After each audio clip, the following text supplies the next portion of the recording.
इस संसार में अपने पूर्व जीवन की प्रारब्ध कर्म के अनुसार रहना पड़ता है। जितना हम देख रहे, एक छोटा सा चिट्ठी से लेकर के गाय भैंस मनुष्य जितना भी है, सब अपने प्रारब्ध कर्म के अनुसार वो रहता है। जो प्रारब्ध कर्म समझते कि नहीं, अर्थात पूर्व जन्म की जो पाप अथवा पुण्य दोनों जो है उसके भोगना हमें पड़ता है। अपराध कहा जाता है जिस कर्म अभी तो हम नहीं भोग रहे हैं। दो प्रकार के हमारे पास कर्म होता है, एक प्रारब्ध कर्म और एक होता है अप्रारब्ध कर्म।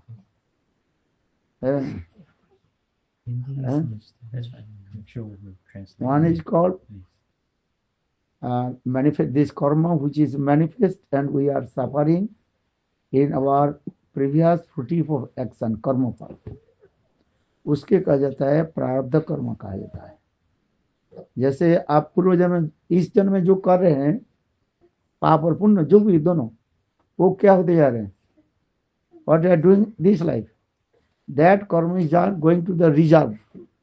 That karma you are not suffering, nothing. That is a reserve. पिछले पिछले जन्म में जो कर्म किया था, and past life what you did that the karma, that karma now you are suffering. ये शास्त्र में कहा जाता है। वो जो अभी जो हम जिस कर्म के लिए इस शरीर में हम रह रहे हैं, इस कर्म के कहा जाता है प्रारब्ध कर्म कहा जाता है। क्या बोला?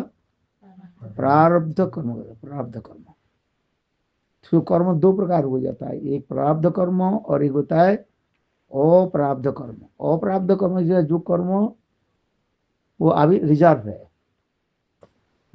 जैसे कृषक खेती करते हैं ना, जानते हो? दीप यू आर इंडियन और from where? From India. Where? Yeah. Which part of Gujarat. Gujarat. Yeah. हाँ, Born in New Zealand. इनका जन्म यहाँ पे हुआ। यहाँ पर हुआ था। तो ठीक है, कोई बात नहीं है, सुनो ठीक से। ऐसे उनके ट्रांसलेट कर दो। मैं दो शब्द बोले तो फिर एक प्रारब्ध कर्म होता है और एक अप्रारब्ध कर्म होता है। पूर्व जन्म में हम लोग जो कर्म किया, उस कर्म अभी जो हम फल भोग रहे हैं, उसके कहा जाता है प्रारब्ध कर्म कहा जाता है। पाप किया पुण्य के दोनों है। जैसे किसी के हमने दान पुण्य किया, ये पुण्य कर्म हो गया है। किसी को हमने चोरी कर लिया, व किसी के धन अपहरण कर लिया, किसी को मार दिया, किसी को काट दिया, जो कुछ भी किया, पाप और पुण्य ये दोनों कर्म अभी हमें भोगना पड़ता है। अभी जो हम जो इस शरीर में जो कर्म भोग रहे हैं, इसको कहा जाता है प्रारब्ध कर्म कहा जाता है। अभी जो कर्म अभी जो कर रहे हैं, वो कर्म वो क्या होते जा रहे हैं, रिजर्व होते जा रहे हैं। जिस प्रकार उदाहरण दे देते हैं, कृषक खेती करते हैं ना, the farmer cultivate the field, वो फील्ड करने के क्या करता है, जो बीज डालते हैं, गेहूं पर धान के बीज डालते हैं, तो उससे जब बीज पक जाता है, गेहूं अथवा धान जब पक जाता है, तब हम क्या करते हैं, उसके काट करके घर में लाते हैं। अच्छा, फिर दूसरी बार खेती करने के लिए उसी से कुछ बीज को हम क्या करते हैं, रख देते हैं। 5 किलो 10 किलो 20 किलो 40 किलो जितना हमारी जरूरत होता है, उसको क्या करते हैं, उसको बीज के रूप में हम रख लेते हैं। और बाकी जो गेहूं अथवा चावल जो कुछ आपको मिला, उसको आप संसार में क्या करते हैं, भोजन के लिए खर्च करते हैं। अभी जो अपने भोजन के लिए जो खर्च कर रहे हैं, उसी प्रकार ये कर्म जो है, उसी प्रकार जिस कर्म हम अभी भोग रहे हैं, उसके कहा जाता है प्रारब्ध कर्म कहा जाता है। सुख दुख जो कुछ है, ये प्रारब्ध कर्म कहा जाता है हमारे पास। फिर इस बार अभी जो हम जो कर्म कर रहे हैं, वो क्या होते हैं, वो जमा होते जा रहे हैं, रिजर्व होते जा रहे हैं। इसी प्रकार एक नहीं, अनंत करोड़ जन्म की है, मिलियंस बर्थ एंड बर्थ, वो कर्म की फल हमारे पास जन्म जन्म होता है, जमा होता रहता है और उसको भोगना पड़ता है। फिर यही हमारे चल रहा है। ये दिन हम लोग जो बैठे हुए हैं सब अपने पूर्व जन्म की प्रारब्ध कर्म से हमें भोग रहे हैं शरीर। और उस कर्म के उनसे जो कर्म जो समाप्त हो जाएगा है, तब हम इस शरीर के छोड़कर चले जाएंगे। कौन सा कर्म को? प्रारब्ध कर्म। इस कर्म के जब एक कर्म जब समाप्त हो जाएगा तब इस शरीर का हम छोड़कर चले जाएंगे। कहाँ जाएंगे? फिर दूसरी जन्म ले लेते हैं, दूसरी मातृगर्भ में प्रवेश कर जाते हैं, फिर जन्म लेते हैं, फिर वही प्रारब्ध कर्म के फिर दोबारा भोगना पड़ता है। यही इसी को कहा जाता है कर्म चक्र कहा जाता है। क्या कहा जाता है? कर्म चक्र कहा जाता है। दिस साइकिल ऑफ कर्म, ये कर्म चक्र इसी चलते है, यही चलते जा रहे हैं। और उसी शरीर में जब तक हम, कब तक ये शरीर में आप रहेंगे, हम रहेंगे, सब वो सब प्रारब्ध कर्म के ऊपर निर्भर करता है। यही तो संसार चक्र है।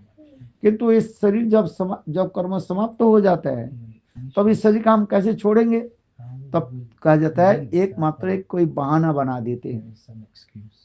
बहाना सुनते हैं, एक कॉज बना देते हैं। तुम्हारी ये बीमार हो गया है, बस एक्सीडेंट हो गया, उसने उसको मार दिया, वो दिया, वो केवल एक ऊपर से एक कॉज बना देते हैं मात्र। किंतु वास्तव अब कर्म चक्र है, वो प्रारब्ध कर्म इस शरीर के समाप्त हो गया, फिर दूसरे शरीर में जाकर के उसको भोगना पड़ेगा। और उसी कर्म के अनुसार हम एक दूसरे के साथ जोड़ लेते हैं। जैसे किसी के माता पिता भाई बंधु स्त्री पुत्र परिवार का, यही कर्म चक्र चलते जा रहे हैं। चैतन्य महाप्रभु जब श्रीवास जी के घर में थे और श्रीवास जी के छोटा बेटा मध्य रात्रि में मिडनाइट शरीर छोड़ दिया, और जहाँ पर चैतन्य महाप्रभु संग नित्य गीत आदि करें, श्रीवास जी महाप्रभु बोले, श्रीवास तुम्हारे घर में कुछ ऐसे अनहोनी हुई? अनहोनी समझते हो? कोई ऐसे कुछ हुआ? Inauspicious happened that time. Shrivas Thakur बोले, प्रभु आप जो हमारे घर में नाम कर रहे हैं कोई हो ही नहीं सकता। महाप्रभु बोले, श्रीवास ना तुम बताओ कुछ। तो श्रीवास जी बोले, प्रभु मेरे छोटा बेटा जो है आज मिडनाइट में वो शरीर छोड़ दिया। तो महाप्रभु दूसरी कक्ष में गए जहाँ पर उनके बेटा के जो है मृत शरीर को रखा गया। महाप्रभु जाकर के उनके हाथ पर छाती पर हाथ दिया, देने के साथ ही साथ वो बच्चा जीवित हो गए, उनकी आत्मा पुनः आ गए। महाप्रभु पूछे, बात तुम कहाँ चले गए थे? छोटा बच्चा कहने लगे, प्रभु आपकी इच्छा से हम लोग के जन्म होता है और आप लोग की इच्छा से मृत्यु होता है, तब वो इच्छा मत जीवे जन्म मरण। आपकी इच्छा से जन्म मृत्यु होता ही है, क्योंकि कर्म फल हमें लिखा हुआ है। हे प्रभु आप पुनः बुलाया क्यों? तो महाप्रभु बोले, तुम बताओ कहाँ गए थे, क्या बात है? तो वो बच्चा बोलने लगे, प्रभु इस शरीर में है आप ही मुझे प्रेरण किया, भेजा था, और आप ही इस शरीर से हमें अलग कर दें। अर्थात भगवान की इच्छा से हम इस शरीर में आ जाते हैं, आत्मा शरीर में जो आत्मा जो आ जाती है, और फिर भगवान की इच्छा से शरीर से आत्मा चली जाती है। ये आना जाना किसके ऊपर निर्भर कर रहे हैं? ना कर्म के अनुसार। इसमें भगवान के इतने रोल होता है, तुम्हारे कर्म के अनुसार कौन सा जनी तुम्हें प्राप्ति होगी, क्या होगा, ये प्रभु निर्णय कर देते हैं। जैसे कोई अपराधी जब जज के निकट उपस्थित होता है, जज विचार करके उनकी दंड की निर्धारण करते हैं, जस्टिस वो क्या देते हैं, ये इतने दिन के लिए इनको जेल में भेज दिया जाए, 5 दिन 10 दिन 1 साल 2 साल 5 साल के यावज्जीवन। ये जैसे जैसे अपराधी होता है, जज क्या करते हैं, उसके अनुसार वो निर्धारण कर देते हैं, अध्ययन समय निर्धारण कर देते हैं। उसी प्रकार भगवान क्या करते हैं, हमें उसी प्रकार इस शरीर में उतने दिन के लिए भेज दिया, जाओ तुम इस शरीर में 10 साल रहोगे। तुम्हारी बेटी कितने साल थी? 8 साल। बोले जाओ इस शरीर में तुम 8 साल रहोगे। आज में 8 साल के बाद इस शरीर से तुम दूसरे शरीर चले जाओ। यहाँ पर ऐसे एक सुंदर ये आ जाता है, हम जिस शरीर में आ जाते हैं उस शरीर और शरीर संबंधी वस्तु के साथ हम संबंध जोड़ लेते हैं। आत्मा के साथ किसी संबंध नहीं है। आज समझिए, आत्मा के साथ संबंध तो एक भगवान के साथ ही है, किंतु भगवान की भूल करके हम इस संसार में आए और इसी के अनुसार हम इस संसार में भ्रमण कर रहे हैं, एक शरीर से दूसरे शरीर, दूसरे शरीर है। कभी मनुष्य शरीर, कभी गाय शरीर, कभी शेर, भालू आदि है। ये सब शरीर हमें प्राप्त हो रहा है। ये कौन निर्धारण करता है? इसलिए गीता में भगवान कहते हैं कर्मण्येवाधिकारस्ते मा फलेषु कदाचन। क्या बोला? कर्मण्येवाधिकार, काम करने के तुम्हारे अधिकार है, किंतु काम के जो फल कौन देंगे? भगवान करे मैं दूं। अर्थात इस शरीर में तुम कब तक रहोगे ये निर्णय कौन देते हैं? भगवान देते हैं। जैसे मैंने उदाहरण दिया, जज जज तो निर्णय देंगे ना, अपने आप निर्णय ले लोगे। अब बताओ, आपने कोई अपराध किया है, कोर्ट में गए, कोर्ट में आपके पेश किया है, आप अपने आप तो ये नहीं लेते, क्या विचार नहीं ले सकते। विचार के फल कौन देंगे? जज देंगे। जज will give. How long will be in the jail? 1 साल, 2 साल, 5 साल, 10 दिन, 5 दिन ना, आप अपने आप ले लोगे? कौन ले लेंगे? जज नहीं ना देते। इसलिए कहते हैं कर्मण्येवाधिकार। गीता में भगवान कहते हैं कर्म करने तुम्हारा अधिकार है, अच्छी बुरी तुम कर्म कर रहे हो, किंतु कर्म के ये फल है, ये फल मैं देने वाला हूं। इसलिए कर्मण्येवाधिकारस्ते मा फलेषु कदाचन। तुम फल की आशा मत करो, फल ही मैं ही देता हूँ।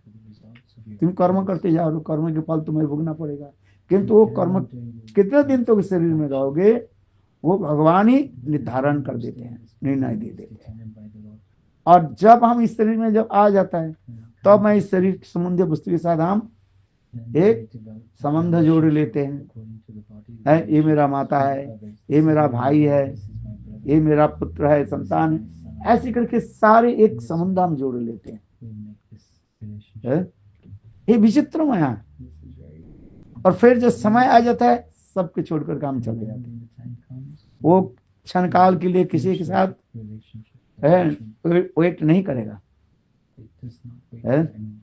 यही विचित्र माया। और यही कर्म जो है एक दूसरे के साथ जुड़ करके रखता है। उसमें कहते हैं एक माया मोह में पड़े रहता है जी।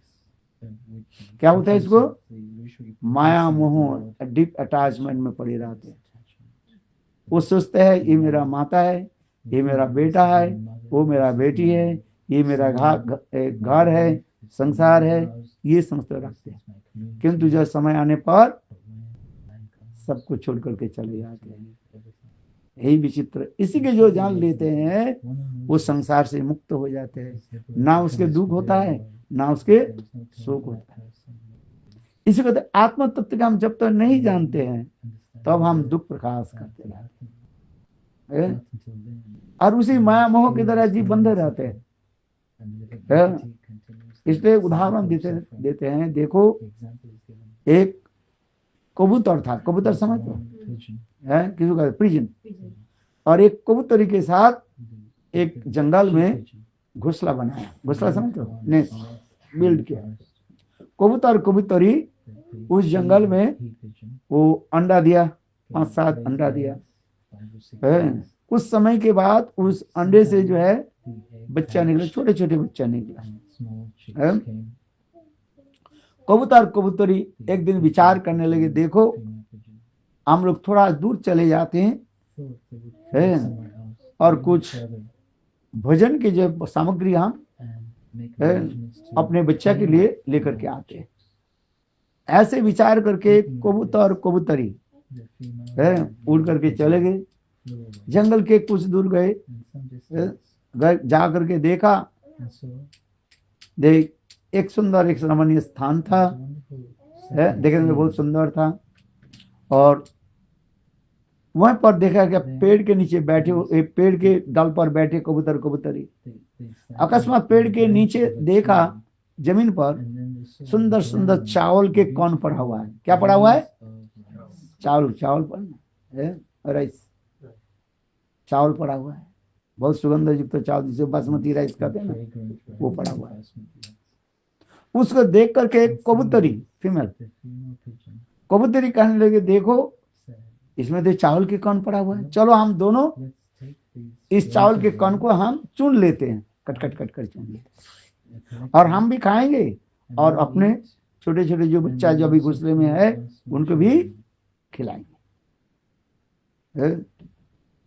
कबूतर पुरुष कहने लगे, कबूतर कहने लगे, नहीं नहीं, देखो ये जंगल है, यहाँ पर कोई खेती आबादी कोई स्थान नहीं दिखाई नहीं पड़ रहे, तो यहाँ पर चावल के कौन कहां से आ गए? जरूर यह कोई दाल में काले है, दाल में काले से तो इसमें कुछ होगा है। मुझे ऐसे लग रहा है इस चावल के ऊपर कोई वो क्या बोले जाल कोई बिछा रख करके रखे हम लोग के पकड़ने के लिए, अर्थात पक्षी के पकड़ने के लिए कोई बहलिया जो है ये कोई जाल बिछा करके रखा है। हम इस समय यदि जाए उस चावल के कण को चुनने के लिए और बहलिया हमें पकड़ लेंगे है, और हम दोनों के मार डालेंगे, और अंत में हम लोग के अनुपस्थित से अनप्रेजेंट से वो हमारे छोटे छोटे बच्चा भी मर जाएंगे, हम लोग के सब ध्वंस हो जाएंगे। इसलिए देखो ये चावल के लोभ से जाओ मत। कौन बोल रहे हैं तक? पुरुष पक्षी बोल रहे हैं, माने कबूतर का है। कबूतरी कहने लगे, देखो तुम पुरुष जाति हो, तुम्हारे ऐसे शंका रहता है, डाउट्स रहता है, ये करना उचित है, ये करना नहीं उचित है। अरे ये चावल के कौन पड़ा हुआ है, यहाँ पर कोई आदमी कोई कुछ नहीं दिखाई नहीं पड़ रहा है, चलो हम दोनों जाए चावल के कौन को चुन ले है? और हम दोनों खाएंगे और हमारे बच्चा के भी खिलाएंगे। और यदि हम लोग ऐसे बैठे रहे और दूसरी पक्षी आकर के चावल खा जाए, फायदा कुछ नहीं। इसलिए देखो तर्क छोड़ करके क्या करना चाहिए, चावल के कौन को हम चुनते। किंतु कबूतर कहने, पुरुष कहने लगे, नहीं नहीं मत जाओ, हमें कुछ तो ऐसे लग रहा है दाल में कुछ काला है।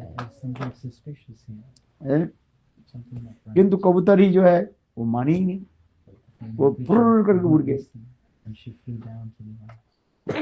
उड़ करके वो चावल के कण को वो चुनने लगे है। किंतु वास्तव रूप में एक बहलिया जो है, शिकारी जो है, वो एक बहुत सूक्ष्म है, एक जाल को जो है बिछा करके रखा था, जैसे लाइलन जाल होता है ना, है? उस जाल को बिछा, ऊपर से दिखाई नहीं पड़ रहा है, उसको बिछा करके रखा था। और जो कबूतरी जब वो चावल के कण को जब से चुनने लगे है, तो अब दूर से वो बहलिया ने किया कि अपने रस्सी को खींच दिया, खींचने के साथ ही साथ और कबूतरी बहले के जाल के अंदर में आ गई और छटपटाने लगे बाहर आने के लिए, किंतु बाहर तो आ नहीं पाएंगे है?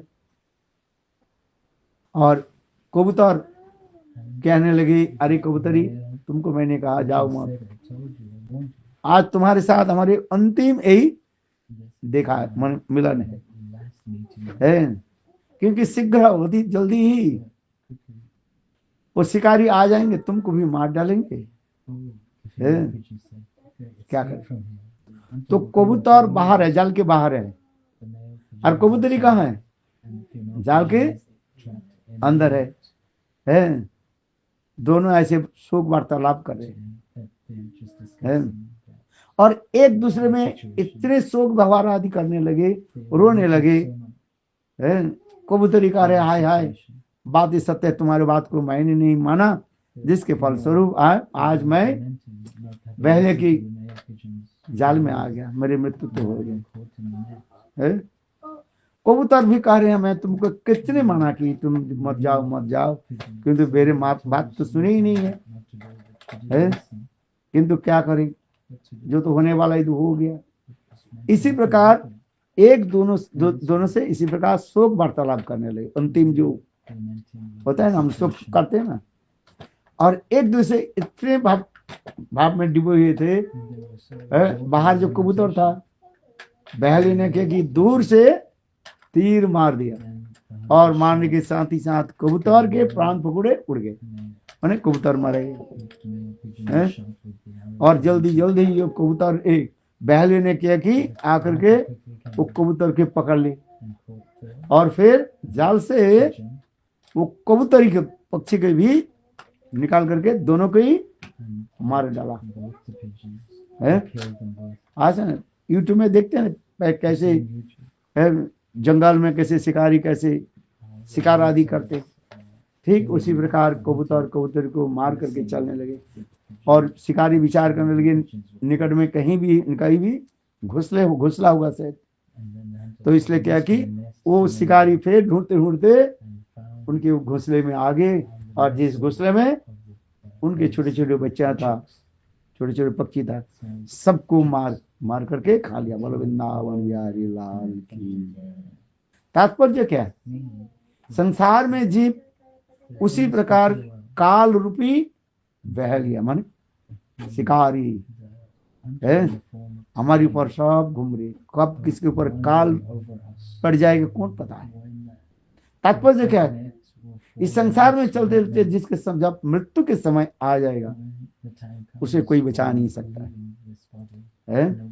आज से कोई 2 महीने पहले कि 3 महीने पहले एयर इंडिया है अहमदाबाद से, गुजरात से तुम्हारा है, आप गुजरात की हो, कहाँ की है? नसारी।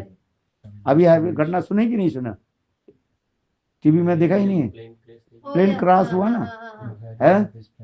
देखो 242 जो है 242 है पैसेंजर थे। हाँ समझिए, केवल अहमदाबाद एयरपोर्ट से उड़े 2 सेकंड भी नहीं लगा, 2-3 सेकंड उड़े, ऊपर से उड़ करके निकट में जो है एक रेस्टोरेंट था जिसमें जो है लोग खाना खा रहे थे, उस रेस्टोरेंट के छत पर आकर के वो ऐसे गिरा, और देखो वो फ्लाइट तो क्रैश हो गया, जल गया। नीचे जो लोग जो खा रहे थे उनके ऊपर ना, वो लोग भी सारे क्या हुए, पिस गए, मर गए। फ्लाइट में जितना था सब तो मर गए। 200 में 241 जो है मर गया। आपने पढ़ना है, फ्लाइट जल गया ना, आग क्रैश होने के साथ आग जलती है, वो जो फ्यूल जो है उससे जल्दी जला दिया, सब मर गया।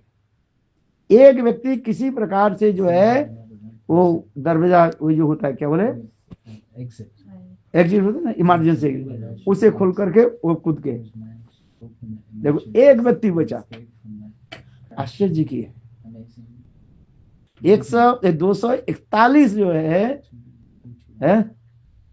व्यक्ति जल करके राख बन गया, और नीचे जो लोग खाना खा रहे थे, रेस्टोरेंट था है, उससे भी कितने लोग जख्म हो गया, मर गए, क्योंकि उसकी फ्लाइट उसके ऊपर गिरा ना, उससे भी गिर। काल कैसे एक व्यक्ति बच गए है, आश्चर्य की बात।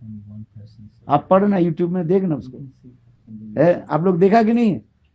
यही अहमदाबाद से है, 12 जून है, वही आ रहे थे अहमदाबाद से भर करके इंग्लैंड गैटवी एयरपोर्ट में आना था, वो आना तो उसे आना ही तो नहीं हुआ, उसी एयरपोर्ट के बस कुछ दूरी जो है आकर के वो गिरा। देखो सब लोग मर गए, और केवल एक व्यक्ति जी, और वो फ्लाइट संपूर्ण रूप से जो है ये हो गया, छाई भस्म हो गया। किंतु देखिए एक वस्तु ठीक रह गया। आप उसमें पढ़ना, एक गीता था, किसी व्यक्ति ने एक गीता जो है लेकर के जा रहे थे, वो शायद कहीं भक्त होगा से, वो गीता जो फ्लाइट में था, वो गीता तनिक भी उसके खोरच भी नहीं है, गीता ना जला ना कुछ नहीं हुआ। जीवन में हम कहते हैं भाई, घर में रहते हो ना, एक वस्तु घर में रखना, गीता घर में रखना है। गीता ऐसे एक ग्रंथ है, वो साक्षात भगवत स्वरूप है। कहीं भी जाते कम से कम छोटा एक गीता रखना है, गीता छोटा गीता रखो। देखो आश्चर्य की बात है, विज्ञान भी इसको देख करके आश्चर्य हो गया है। ये देखा, ये गीता है ना, ये गीता तो बांग्ला गीता है, हिंदी कोई भी लैंग्वेज है, कोई भी बात नहीं, गीता गीता ही है। आज समझे, गीता तो भगवान निश्चित वाणी है ना। एक गीता ऐसे गीता था, देखो वो बिल्कुल जले नहीं, वो सारे छाई भस्म हो गया। किंतु गीता हम इसलिए कह रहे हैं, जिसके मृत्यु जब आ जाता है कोई बचा नहीं सकता। काल ऐसे विक्रम कहा जाता है, काल की विक्रम से चंगुल से कोई निकाल नहीं सकते है। No one can escape from the clutches of काल। काल की चंगुल जब पकड़, समय है उस समय संयोग बना देते बस है, हमें संयोग बना दे रहे। ये मेरा माता है, भाई है, पुत्र है, संतान है, धन संपत्ति, ऐसे घर संग सबके लेकर, और फिर जब काल के समय होता है सब अलग अलग होकर चले जाते। कौन कब उड़ जाएगा कोई पता ही नहीं है। आज समझे, और जब तक इस शरीर में हम रहते हैं उसके साथ हम एक ममता जोड़ लेते, ये मेरा माता है, ये मेरा बेटा है, ये मेरा बेटी है बस। किंतु जब इसी तत्व को जो जान लेते हैं उसके शोक और मोह नहीं होता है। इसकी सुनो, इसी तत्व को आपको समझना है। गीता में भगवान कहते हैं अर्जुन के कार्य, तुम क्यों सोच रहे क्यों। गीता की कहा है, गीता की पहली अध्याय में अर्जुन कह रहे हैं, ये मेरे हाथ में गंडीव है, मैं देख रहा हूं यहाँ पर जितने लोग खड़े हुए हैं सबको मैं मार करके मैं सबको धुली साफ कर देता हूँ। ये लोग मर जाएंगे और इन लोग के जो स्त्रियां विधवा हो जाएगी, इनके माता पिता पुत्र संतान सब रोएंगे। गीता पढ़ना इसमें लिखा है। तो ऐसे लोगों के मार करके मुझे राज्य लेकर के क्या करूंगा।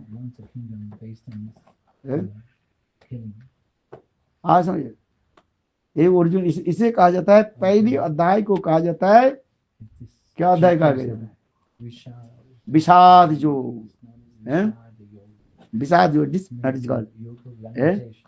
डिस्पेंशन है, क्या बोलते हैं, लेमेंटेशन है। विषाद जो कहते कृष्ण अर्जुन एक सैन्य दर्शक दोनों तरफ सैन्यों के देख करके अर्जुन शोक प्रकाश करे है। तो भगवान कह रहे देखो, ना तुम मरने वाला हो ना कोई मरने वाला है। ये शरीर जन्म लिया, इस शरीर नष्ट हो जाए एक दिन, किंतु इस शरीर में जो आत्मा जो है वो आत्मा ना जन्म लेती है ना आत्मा की मृत्यु होती है। इस आत्मा के बारे में सोचो, इस शरीर छोड़ करके चले जाएंगे है? और वो जाएंगे अपने कर्म के अनुसार है। वो कर्म के अनुसार यहाँ पर आए हैं और कर्म के अनुसार वो शरीर छोड़ करके चले जाएंगे। यही आश्चर्य है। हम कर्म के अनुसार, प्रारब्ध कर्म के अनुसार ही संसार में जुड़े हुए किसी के पुत्र के रूप में, किसी के बेटी के रूप में, है? ये सब हम एक साथ से जुड़े हुए हैं। बार जिस कर्म समाप्त हो जाता है सब छोड़ करके चले जाते हैं, और जाने के समय केवल एक मात्र ये बहाना दिखाते हैं बस। ये रोग हो गया, कैंसर हो गया, इसके ये बीमारी हो गया, वो बीमारी हो गया, है? और कुछ नहीं है। हाँ सुन, किंतु उसके जाने के केवल एक बहाना होता है, और उसी से जो शोक करता है उसको भी वो बीमार में पड़ जाता है। इसलिए भगवान कहे तुम शोक मत करो, है? क्योंकि आत्मा एक शरीर से दूसरे शरीर जाती है बस, है? समझ में आए? तुम कर्म करो, गीता में भगवान कहते हैं तुम अच्छी कर्म करो, है? असत कर्म मत करो, सत कर्म करो। और उस सत्कर्म के द्वारा जब तक इस शरीर में रहना है रहोगे, फिर शरीर को छोड़कर तुम चले जाओगे दूसरे शरीर, तीसरे शरीर। इसलिए गीता में भगवान कहते हैं कर्मण्ये बधिकारस्ते ना मां फलेषु कदाचन। कर्म करो तुम अपने, माने अपने कर्तव्य के पालन करो। You should follow, you should perform your duty and responsibility. जो तुम्हें दायित्व कर्म मिला उस तुम करो।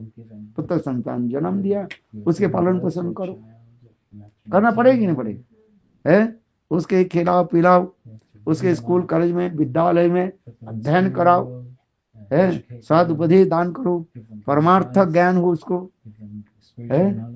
आत्म अनात्म विवेक ज्ञान होनी चाहिए, है?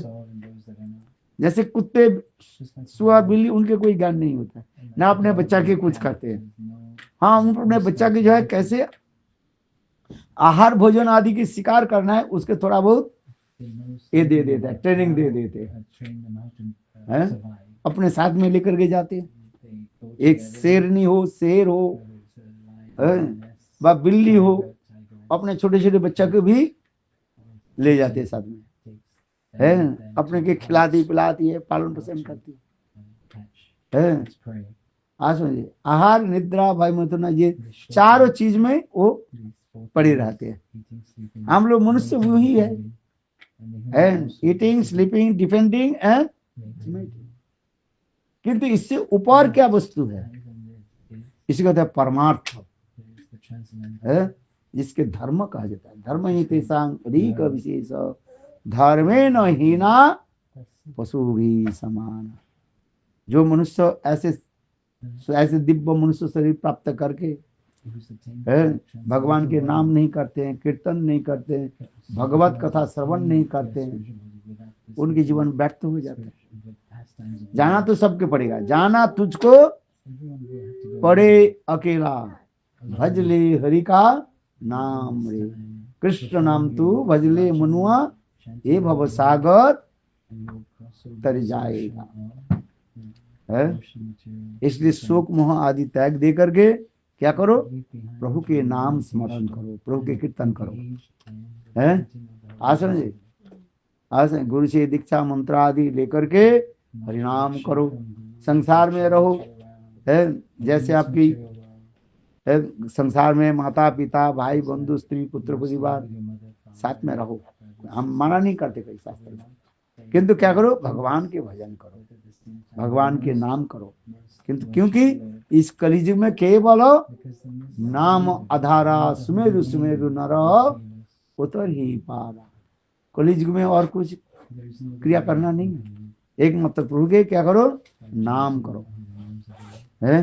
हरे कृष्ण कृष्ण कृष्ण हरे हरे, हरे राम राम राम हरे हरे। हमें चैतन्य महाप्रभु यही शिक्षा दी, हरिनाम करो और भागवत अध्ययन करो। कलियुग में कलिकाल के सूर्य कौन सा सूर्य है? नाम में कलिकाल के सूर्य के नाम जानते कि नहीं? बताओ, कलिकाल में जो सूर्य है, अरे सूर्य सन, और the name of the son of Kaliyuga, What is the name of the sun in Kali Yuga? नहीं जानते हो? Uh, अरे श्रीमद् भागवतम, भागवत और को it's called और को माने Bhagavad Surya Arka. Surya. It's like है? the sun in this. आज कलिकाल के सूर्य के नाम क्या रखा गया? Bhagavad Shrimad Arka. Bhagavatam. Srimad Bhagavatam. ये is the भागवत sun. रूपी सूर्य कलिकाल में प्रकटित हुए हैं। है एक तो सूर्य आप देख रहे हैं हर रोज उदित अस्त होता है, Rises every day. किंतु श्रीमद् भागवत के कहा जाता है एक कलिकाल की है, सूर्य कहा जाता है। आज समझे? ये सब जानना चाहिए है, लोग ही जानते ही नहीं है। कलिकाल भी भागवत के एक नाम, भागवत के कलिकाल की सूर्य कहा जाता है। कलिकाल कब प्रारंभ हुई? अब बताओ। When कलिकाल started? Krishna left this planet. When Krishna departed from this material world, then कलिकाल प्रारंभ है। और ऐसे कलिकाल, कलि शब्द को होता है अंधकार भी कहा जाता Kalikan is also known as the age of darkness. है। This is called the age of darkness. इस एज ऑफ डार्कनेस में The age of darkness है, प्रकाश कौन डालेंगे? सूर्य जैसे उदित होकर प्रकाश होती है। of the sun. आज Srimad Bhagavatam. इसलिए इस श्रीमद् भागवत के कहते हैं This Srimad है, Bhagavatam is known as कलिकाल के sun of- सूर्य कहा जाता है। भागवत में लिखा है। It's written लोग तो in भागवत Srimad पढ़ते हैं, Bhagavatam. We read the किंतु ये लोग Bhagavatam. जानते, बहुत कम लोग जानते हैं। Very few people know. है? इस कलिकाल की अंधकार व कलह के दूर करने के लिए ये भागवत रूपी सूर्य प्रकट हुए हैं। कृष्ण सदमापो गते, कृष्ण जिस दिन नित्य धाम में चले गए तब कलियुग प्रारंभ हुई। कलि शब्द के कलह होता है, कलियुग शब्द का अर्थ होता है अंधकार होता है। उस अंधकार के दूर करने के लिए भागवत रूपी सूर्य प्रकट हुआ है। इसलिए कहा जाए कलिकाल में ये सूर्य कौन हो गया? श्रीमद् भागवतम। इस भागवत के अध्ययन करो है। इस भागवत के अध्ययन करने से, भागवत पाठ करने से, पठन करने से, भागवत कीर्तन करने से जीव के सारी अंधकार नाश हो जाएगा है? याद रखना। ये कलिकाल के है, कलिकाल के क्या बोले? सूर्य। कलिकाल के सूर्य कौन है? Who is- क्या नाम है? बोले भागवत रूपी सूर्य का। भागवत। ये श्रीमद् भागवतम है। स्वयं भगवान इस श्रीमद् भागवत के रूप में ही प्रकट हुए हैं। है?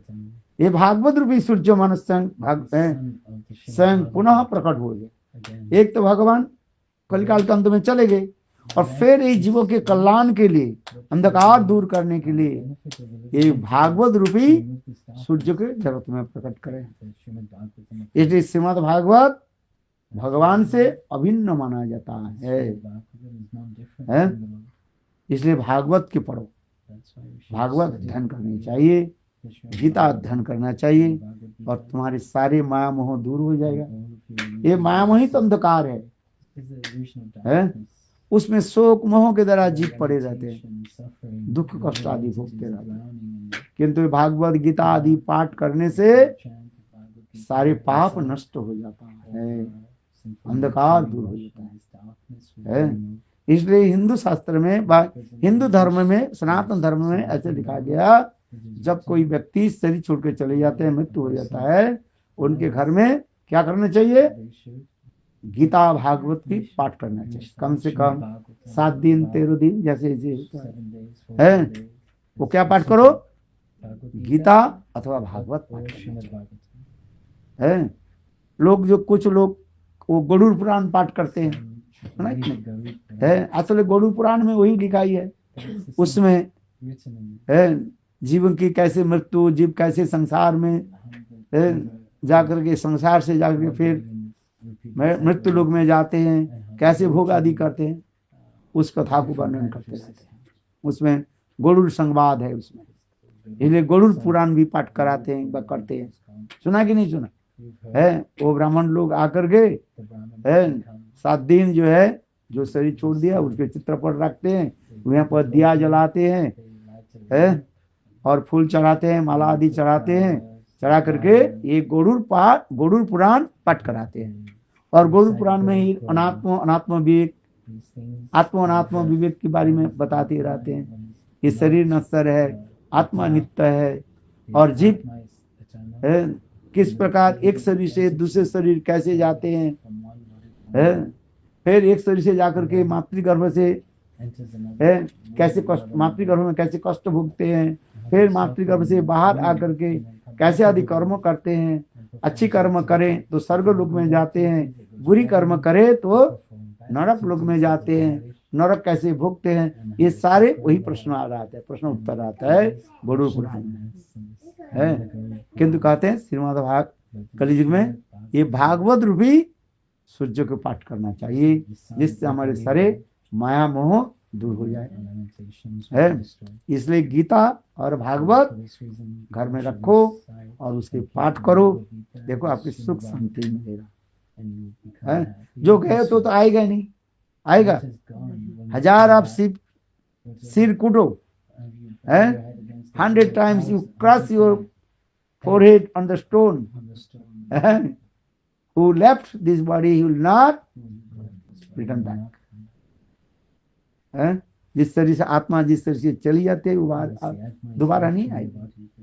किंतु उसके लिए क्या है, उसके आत्मा के कल्याण के लिए, मंगल के लिए क्या करना चाहिए ना, ये भागवत गीता पाठ करना चाहिए, है। इसलिए भागवत महात्मा में लिखा गया सब, है। शोक मोह आदि त्याग दे करके क्या करो, भागवत पाठ करो, है। इस लोग भागवत सप्ताह कराते हैं, 7 दिन भागवत रखते हैं उनकी आत्मा की कल्याण के लिए, है। कितने दिन रखते हैं, 7 दिन भागवत सप्ताह रखते हैं, है।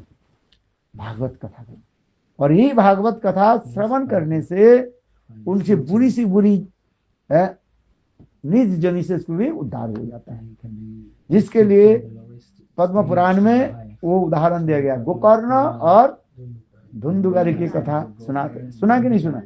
भागवत सुना ही पर मैंने सुना, इसीलिए मैंने वो भगवत कथा फोन में, हाँ। पर मैंने तो नहीं पढ़ी, हाँ। पर मैंने वो भगवत कथा रात दिन चालू रखती हूँ यहाँ पे। मैंने वो कथा सुनी है।